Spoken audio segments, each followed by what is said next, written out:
Hello students, welcome to our classes. कैसे हो आप सब? I hope you all are being good. वो घर पर सारे सेफ हैं। तो चलो आज का टॉपिक शुरू करते हैं। अपन ने पिछले टॉपिक में पढ़ा था ट्रेडिंग प्रोसीजर। अगर उसमें किसी को कोई भी डाउट हो, किसी भी तरह का भी डाउट हो, तो आप मुझे मेल कर सकते हैं अग्रवाल क्लासेस success@gmail.com। चलो अब आज नया टॉपिक शुरू करते हैं, डीमेटेरियलाइजेशन एंड डिपॉजिटरीज। इसको समझने से पहले एक बात समझते हैं। पहले जब शेयर स्टॉक एक्सचेंज में डील करा करते तो पहले एक ट्रेडिंग प्लेटफॉर्म हुआ करता, एक ट्रेडिंग फ्लोर हुआ करती, जहाँ पर सारे बंदे आते, इकट्ठे होते, इन्वेस्टर आते, ब्रोकर आते, और जो कंपनीज थी उनके एक तरह से एजेंट्स आते, वो आपसी में डील करते और स्टॉक का एक्सचेंज होता, बाइंग और सेलिंग होती। लेकिन जैसे जैसे टेक्नोलॉजी बढ़ी, इसके साथ साथ ऑनलाइन प्लेटफॉर्म शुरू हुए, और जैसे जैसे ऑनलाइन प्लेटफॉर्म शुरू हुए वैसे वैसे डिजिटलाइजेशन बढ़ी। पहले जब फ्लोर में एक्सचेंज हुआ करती तब एक सिंपल पेपर के थ्रू हुआ करती। पेपर पे एक एक्नॉलेजमेंट देते थे कंपनी वाले कि इतने शेयर्स इतने रुपए में इस इन्वेस्टर को कंपनी देती है। लेकिन जैसे जैसे डिजिटलाइजेशन हुई, अब सिक्योरिटीज़ डीमैट अकाउंट में होने लगी। डीमैट अकाउंट की होने की वजह से जो पेपर में पहले स्टॉक एक्सचेंज, जो स्टॉक शेयर सर्टिफिकेट होते थे, वो चेंज होके ऑनलाइन हो गए डीमैट फॉर्म। उसको पढ़ते क्या होता है, all trading is in securities now done through computer terminals. सारा कंप्यूटर के थ्रू होता है आज के ज़माने में। Since all systems are computerized, buying and selling of securities are settled through an electronic book entry form. जैसे अपना अकाउंट्स में लेजर होता है, वैसे ही NSDSL और CDSL का भी एक लेजर होता है, वही से सारी अकाउंटिंग होती है। This is mainly done to eliminate the problems like theft चोरी, फेक मतलब नकली, फोर्ज्ड मतलब नकली, मतलब कह सकते हैं गैर कानूनी तरीके से उसको ट्रांसफ़र करा लेना, ट्रांसफ़र डिलेस की कभी कभार शेयर सर्टिफिकेट ट्रांसफ़र होने में टाइम लगता था, and paper work associated with share certificate और debentures held in physical form. इसमें कोई डाउट हो तो मुझे मेल कर देना।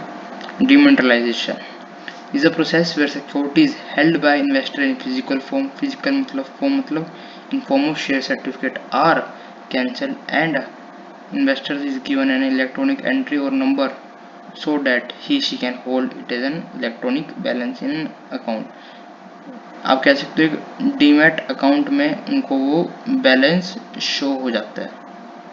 So in short, dematerialization refers to holding securities in electronic form rather than in physical form. For this, investor has to open a demat account with an organization called depository. Depository मतलब NSDSL और CDSL. Now even all IPOs जो अपने पढ़ा था capital market में are issued in dematerialization form and more than 90% of the turnover is settled by delivery in demat form. Rather than आप कह सकते हो 100%। आज के टाइम में सारा कुछ इलेक्ट्रॉनिक हो चुका है टोटली। बहुत ही कम जने होंगे, 1-2% जिनके पास अभी भी शेयर्स इन फिजिकल फॉर्म है। ठीक है, securities exchange board of India SEBI है, ये एक रेगुलेटरी बॉडी है जो स्टॉक एक्सचेंज को रेगुलेट करती है, उस पर वॉच बनाए रखती है। Has made it mandatory in to trade demat form only for certain selected securities. इसका मतलब सेबी ने मैंडेटरी करा हुआ है कि अगर आप उस सिक्योरिटीज़ को, उस पर्टिकुलर सिक्योरिटीज़ को आपको ट्रेड करना है तो वो खाली डीमैट के थ्रू ही होएगी, उसके बजाय नहीं होएगी। Benefits of डीमेटेरियलाइजेशन। डीमेटेरियलाइजेशन क्यों करा और उसके फायदे क्या है? Holding shares in demat form is very convenient as it is just like a bank account, क्योंकि उसमें भी एक तरह का बैंक अकाउंट में भी बैलेंस आता है और डीमैट अकाउंट में भी बैलेंस आ जाता है कि इतने शेयर्स और इतने अमाउंट के शेयर्स अब अपने डीमैट अकाउंट में हैं। Physical shares can be converted into electronic form or even electronic form can be converted back to physical certificate, that is dematerialization। ठीक है, मतलब इलेक्ट्रॉनिक को फिजिकल में या फिजिकल को इलेक्ट्रॉनिक में कन्वर्ट कर सकते हैं। लेकिन आजकल फिजिकल को इलेक्ट्रॉनिक करने का ज़माना है, ना कि इलेक्ट्रॉनिक को फिजिकल फॉर्म में कन्वर्ट करने का। These demat securities can even be pledged और mortgaged to get loans, मतलब एक तरह से इसको गिरवी रख सकते हैं आप। There is no danger of loss, theft or forgery of share certificate, क्योंकि पहले शेयर सर्टिफिकेट जब फिजिकल फॉर्म में था, ये हो सकता था कोई इसको चोरी कर ले, या कोई इसको चुरा के ले जाए, या चूहे इसको कुतर दे, या कैसे भी खराब हो जाए, चल जाए, ठीक है। रिड्यूसिस पेपर वर्क रिड्यूस हो जाता है और पेपर की सेविंग भी होती है। It is broker's responsibility to credit the correct number of shares in investor account. Broker मतलब depository participant. Securities of different companies can be held in single demat account. काफ़ी सारी जो इन्वेस्टर है वो काफ़ी सारी कंपनियों में इन्वेस्ट करता है, तो सभी कंपनियों के शेयर एक ही डीमेट अकाउंट में आ सकते हैं। वर्किंग ऑफ डीमेट सिस्टम कैसे काम करता है?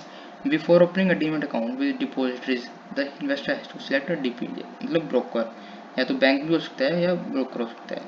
Depository participant is the agent of depository, DP में भी है बैंक, ब्रोकर और फाइनेंशियल सर्विस कंपनी। ब्रोकर एक इंडिविजुअल हो सकता है, पार्टनरशिप हो सकता है और एक कंपनी भी हो सकता है।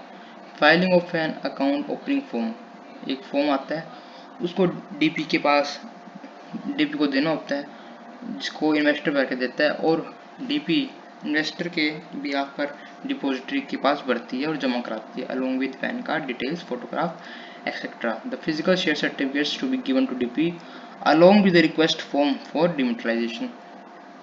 फिजिकल शेयर सर्टिफिकेट को डीमेट में ट्रांसफर करने के लिए जो इन्वेस्टर होता है उसको डिपॉजिटरी पार्टिसिपेंट को शेयर सर्टिफिकेट और एक लेटर पे रिक्वेस्ट देनी होती है कि हमारे जो शेयर्स है फिजिकल फॉर्म में उसको कन्वर्ट करे जाए डीमेट अकाउंट में। If shares are applied in IPO, the simple details of demat account and DB to be given, allotment would automatically create to demat account. इसमें कुछ ज़्यादा नहीं है कि जब भी आईपीओ इनिशियल पब्लिक ऑफर होता है तब खाली डीमेट अकाउंट की डिटेल्स देनी होती है और डिपॉजिटरी पार्टिसिपेंट किसके पास अपन कौन से ब्रोकर के पास अपना ने अकाउंट खोला हुआ है। अलॉटमेंट जो है वो सीधा आपके डीमेट अकाउंट में आएगी। If shares are to be sold through broker, the DP must be instructed to debit the account with number of shares sold. If shares are sold through broker, अगर depository participant share sold करता है किसी investor के ब्याह पे, तो DP must be instructed, जो broker है उसको एक कहना पड़ेगा क्या कि debit the account with the number of shares hold, इतने नंबर ऑफ शेयर्स मेरे डीमेट अकाउंट में से काट ली जाए, ठीक है। The broker then gives instruction to his DP for delivery of shares to the stock exchange. जो ब्रोकर होता है एक तरह से वो डीपी और ब्रोकर एक ही कह सकते हैं आपा, जो फिर वो इंफॉर्मेशन देता है डिलीवरी ऑफ शेयर्स की to stock exchange. Stock exchange मतलब NSDSL और CDSL, ठीक है। The broker then receives the payment and pays the person for the shares sold। इसमें 2+T+2 days का होता है। और पिछली वीडियो में मैंने आपको एक अलग सी वीडियो बना रखी है पे इन और पे आउट में क्या डिफरेंस होता है और क्या मतलब होता है, क्योंकि बच्चों को काफ़ी मुश्किल आती है समझने में पे इन और पे आउट क्या होता है, ठीक है। All this transactions are to be completed within 2 days, T+2 days, that is delivery of shares, payment received from buyers, a settlement period 2+T+2 days since April 2003।